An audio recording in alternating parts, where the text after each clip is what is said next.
Hai, Assalamualaikum. Selamat pagi semua. Assalamualaikum. Semua bersemangat tak nak mulakan kelas hari ni? Semangat! Semangat! Okey, kalau macam tu kita dengar lagu dulu nak tak? Boleh. Okey, suka. Ami, kau dah dengar satu lagu ni? Best juga lagu ni. Lagu apa tu? Lagu Hutang oleh kumpulan Flow 88. Macam ni lagu dia. Oh amai-amai belalang kupu-kupu, bayar duit aku yang semua kau sapu. Kambing biri-biri alah sudah datang dari Jawa. Mana kau nak lari bawa duit tu ke mana? Wai laju-laju buat sampai pokok sana. Bayar hutang itu takut nanti kau merana. Memandang fasola 3 meter pak kakinya. Dan memang kau salah, aku tak mau kau pun tak apa. Rampung ngising semar dilam. Serak pula suara aku ni. Rampung ngising. Kau bayar hutang aku sekarang. Amboi, nyanyi lagu hutang pandai. Tapi bayar hutang aku tak pandai. Kau bayar sekarang. Aku tak kira. Bayar sekarang. Bayar! Jadi menarik tak video yang cikgu tunjuk tadi? Dah boleh boost semangat dah ke untuk kita teruskan dengan pengajaran kita? Ada ada siapa-siapa yang nak bagi pendapat dia pasal video tu? Okay, jadi basically dia cakap pasal hutang kan. Jadi hutang ni dia akan jadi dekat kita kalau kita tak ada pengurusan wang yang berkesan lah. Kalau kita ada duit banyak pun, kalau kita tak pandai urus duit, dia akan susahkan diri kita sendirilah. Okay, jadi baik. Jadi cikgu nak tanya, betul ke wang atau duit tu adalah segala-galanya? Tidak, cikgu. Tak kan? Tapi segala-galanya memerlukan duit. Kalau awak pergi sekolah pun, untuk belajar pun perlukan duit. Kalau awak pergi sekolah pun mesti awak bawa duit kan? Sebab nak pergi kantin dan semua tu. Lepas tu, kalau awak tak ada pengurusan kewangan yang baik, benda tu akan susahkan hidup awak nanti. Akan ada hutang dan semua benda tu. Jadi, apa pendapat awak topik yang akan kita belajar hari ni? Ada idea tak? Menguruskan kewangan. Betul. Hari ni kita akan belajar bab 10 iaitu matematik pengguna pengurusan kewangan. Jadi saya nak awak semua buka buku teks muka surat 271. Jadi hasil pembelajaran hari ini, pelajar dapat menghuraikan proses pengurusan kewangan berkesan dan juga pelajar dapat membina dan membentangkan pelan kewangan peribadi untuk mencapai matlamat kewangan jangka pendek dan jangka panjang dan seterusnya menilai keberlaksanaan pelan kewangan tersebut. Jadi subtopik pertama kita adalah perancangan dan pengurusan kewangan. Apa itu pengurusan kewangan? Pengurusan kewangan ni adalah proses yang melibatkan pengurusan wang daripada sumber pendapatan. Jadi contohnya macam mak ayah awak, kalau awak tengok mereka ada gaji mereka sendiri kan. Daripada gaji tu mereka tak guna satu gaji tu untuk pembelanjaan harian sahaja. Mesti mereka ada simpanan dia, ada pelaburan dia dan mereka ada simpanan sendiri untuk perlindungan. Jadi benda tu lah yang kita panggil adalah pengurusan kewangan. Jadi pengurusan kewangan ni dia ada 5 proses dia, iaitu yang pertama sekali menetapkan matlamat kewangan. Dalam setiap apa benda yang kita buat, matlamat adalah benda yang utama sekali. Kalau kita tak ada matlamat, kita tak ada hala tuju lah. Faham? Yang seterusnya adalah kita perlu menilai kedudukan kewangan kita. Maksudnya kita kena tahulah gaji kita tu berapa, kita nak simpan berapa. Janganlah macam contohnya gaji ada gaji awak 2,000, lepas tu awak nak simpan 1,800. Jadi tinggal 200 je. Jadi benda tu tak realistik lah untuk awak buat. Dan yang seterusnya adalah mewujudkan pelan kewangan. Awak kena ada plan lah untuk berapa lama, berapa banyak nak simpan. Yang keempat adalah melaksanakan pelan kewangan dan akhir sekali mengkaji semula dan menyemak kemajuan. Maksudnya bila awak dah sampai satu jangka masa untuk awak simpan duit tu, awak kena tengoklah maksudnya awak mencapai ke tak, dan kalau tak mencapai, apa punca-punca dia, kenapa awak tak boleh capai. Okey, macam tu. Okey, jadi boleh faham tak 5 proses dia ni? Boleh. Okey. Jadi kita pergi kepada proses yang pertama, iaitu menetapkan matlamat kewangan. Langkah pertama, menetapkan matlamat kewangan ni adalah langkah pertama dalam proses pengurusan kewangan. Jadi matlamat ni kita kena tentukan mengikut keutamaan dan mestilah spesifik. Maksudnya kalau pengurusan kewangan awak tu, contohnya awak boleh gaji tu, awak kena ikutlah keutamaan dia. Yang pertama sekali mestilah keperluan asas dia. Lepas tu barulah kita boleh tengok berapa yang kita boleh simpan. Lepas tu matlamat apa, contohnya awak nak berkahwin, berapa awak nak simpan untuk kahwin. Okey, faham? Dan benda tu perlulah spesifik. Contohnya nak simpan duit untuk kahwin, kena bagi tahu duit ni untuk kahwin. Lepas tu kalau nak beli komputer ke, beli telefon ke, kena spesifikkanlah benda tu. Sebagai contoh, seseorang individu yang hendak menyimpan 15,000 dalam bank bagi tempoh masa 3 tahun sebelum berkahwin. Maksudnya dia adalah keutamaan dia dan iaitu spesifik. Dia nak simpan 15,000, matlamat dia adalah untuk berkahwin dan tempoh 5 tahun. Maksudnya dia ada plan dia lah. Okay, jadi matlamat kewangan ni dia ada 2 jenis. Dia ada matlamat kewangan jangka panjang dan juga jangka pendek. Contohnya matlamat kewangan jangka panjang ni adalah matlamat kewangan yang mengambil masa lebih daripada 5 tahun dan ia melibatkan jumlah amount yang banyak. Sebagai contoh, simpanan persaraan dan juga pendidikan anak. Sebab pendidikan ni kita perlukan banyak duit. Contohnya macam nak masuk universiti perlukan yuran pengajian yang tinggi. Lepas tu pembelajaran harian anak kita tu berapa. Jadi benda tu akan mengambil masa yang lama dan amount juga banyak. Jadi pelan kewangan dia tu panjang lah. Dia mengambil masa yang panjang. Yang kedua pula matlamat kewangan jangka pendek.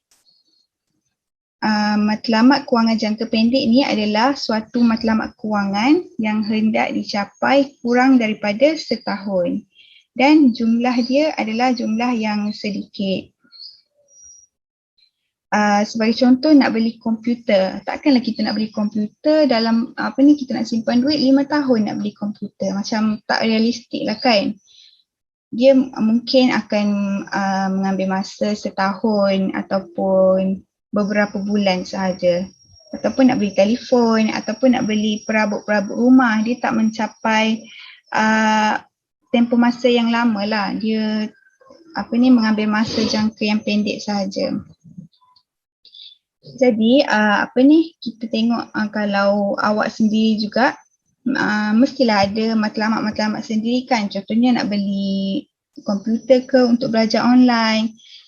Jadi mestilah awak akan nak simpan duit tu kan. Jadi antara cara dia adalah kita perlu ada catatan perbelanjaan harian macam yang dalam table ni. Jadi bila kita catat ni maksudnya makanan berapa simpan, makanan berapa habis, untuk photostat, untuk tambang bas. Bila kita ada catatan macam ni, kita tahu berapa duit yang masuk, berapa duit yang keluar. Jadi perbelanjaan kita akan lebih terkawal. Seterusnya, jumlah peratusan simpanan bulanan seorang itu daripada pendapatan. Maksudnya, setiap orang tu dia tak ada jumlah peratusan simpanan yang sama lah. Contohnya Adila dengan Asma gaji berbeza kan. Jadi peratus simpanan setiap bulan tu pun berbeza lah. Jadi matlamat mungkin sama tapi jangka masa tu akan berbeza sebab awak berdua ada peratusan simpanan bulanan yang berbeza. Dan juga cara seseorang tu merancang. Contohnya Adila dengan Asma. Adila nak beli komputer, sama dengan Asma nak beli komputer.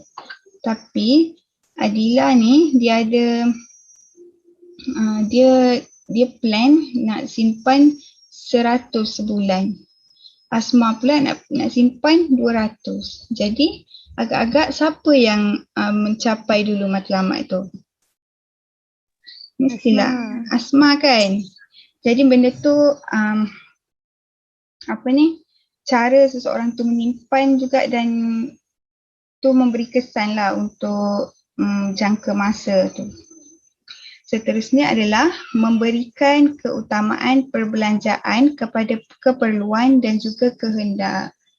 Jadi kat sini dikata ukur baju di badan sendirilah. Contohnya awak tahu awak ada keuangan yang sedikit dan juga keperluan yang banyak. Contohnya setiap bulan kena spend untuk makanan, untuk tempat tinggal, bayar rumah sewa, bayar kereta. Awak ada banyak keperluan tetapi awak juga ada kehendak. Tapi awak kena utamakan dulu keperluan tu. Jangan sebab awak tengok orang lain hidup bermewah dan awak pun nak benda sama. Sedangkan awak ada banyak komitmen yang memerlukan duit juga. Jadi kehendak ni adalah keinginan untuk menjalani kehidupan mewah. Perbelanjaan mengikut kehendak ni akan menyebabkan seseorang tu berbelanja lebih daripada pendapatan yang diperolehi. Jadi kalau kita tengok orang macam ni, dia tak ada pengurusan keuangan yang baik lah.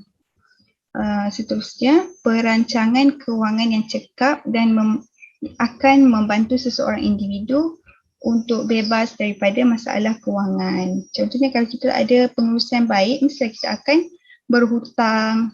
Lepas tu hutang pula akan bertambah-tambah lah. Kalau kita tak tahu mana satu keperluan, mana satu kehendak kita. Jadi seterusnya kita ada matlamat kewangan SMART, S-A-S-M-A-R-T. Matlamat kewangan atau financial goal yang jelas adalah satu aspek yang penting dalam perancangan kewangan. Matlamat kewangan yang berkonsepkan SMART ini akan membantu seorang individu untuk mengawal perbelanjaan supaya matlamat dia tu boleh dicapai. Jadi S yang pertama adalah spesifik, iaitu khusus. Kita kena tahulah untuk apa kita simpan tu. Yang kedua adalah measurable, boleh diukur. Yang ketiga attainable, boleh dicapai. Lepas tu realistic, bersifat realistik, dan yang akhir sekali adalah time bound, iaitu mempunyai tempoh masa. Okay, sebagai contoh, siapa nak baca contoh ni? Kita nak tahu situasi ni mencapai tak matlamat kewangan. Asma boleh baca ke? Boleh. Okey, bacakan kuat-kuat. Encik Yusof akan menyambut Hari Keluarga di Port Dickson dalam tempoh 6 bulan. Sambutan ini akan menelan perbelanjaan sebanyak RM1,500. Encik Yusof perlu menyimpan RM250 sebulan daripada pendapatannya sebanyak RM2 RM2,500. RM2,500 sebulan untuk mencapai matlamat kewangan beliau. Adakah matlamat kewangan Encik Yusof memenuhi pendekatan SMART? SMART. Okey, terima kasih Asma. Jadi, kalau awak tengok daripada situasi ni, awak rasa Encik Yusof ni memenuhi tak pendekatan SMART ni?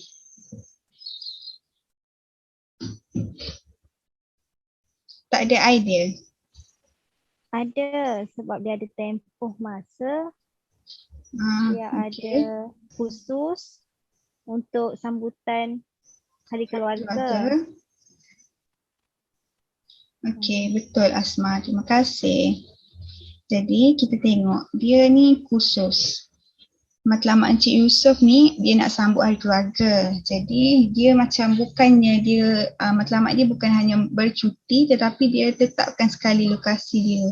Contohnya bila dia letakkan lokasi ni, dia akan lebih faham lah, lebih tahu berapa kos dia nak guna.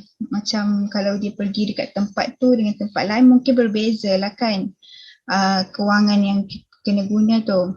Seterusnya adalah measurable. Matlamat khusus Encik Yusof boleh dihitung sebab beliau mengetahui jumlah wang yang diperlukan. Seterusnya boleh dicapai kerana matlamat kewangan Encik Yusof ni adalah untuk menyimpan 250 sebulan daripada jumlah pendapatan beliau iaitu 2,500. Maksudnya bolehlah kan simpan daripada 2,500 simpan 250. Dan ia juga adalah realistik. Matlamat kewangan Encik Yusof yang nak sambut Hari Keluarga ni ambil masa 6 bulan iaitu 250 nak simpan 6 bulan. Realistik lah, dia boleh simpan. Dan yang akhir sekali dia ada tempoh masa dia iaitu 6 bulan. Jadi kesimpulan daripada hari ni, kita dah mendefinisi pengurusan kewangan. Kita faham dah apa itu pengurusan kewangan dan kita tahu berapa proses, 5 proses pengurusan kewangan tu dan juga macam mana matlamat kewangan SMART. Awak semua faham tak apa yang saya cakap hari ni? Faham? Okey, jadi saya tinggalkan beberapa exercise untuk awak buat. Ada 4 dan ada 5. Ada 5 exercise untuk awak buat. Jadi saya harap awak boleh hantar kepada saya minggu hadapan pada waktu yang sama, okey? Kalau ada apa-apa soalan yang awak nak tanya, awak boleh pergi ke bilik guru. Dan itu sahaja untuk hari ini. Terima kasih semua. Jumpa lagi. Terima kasih cikgu.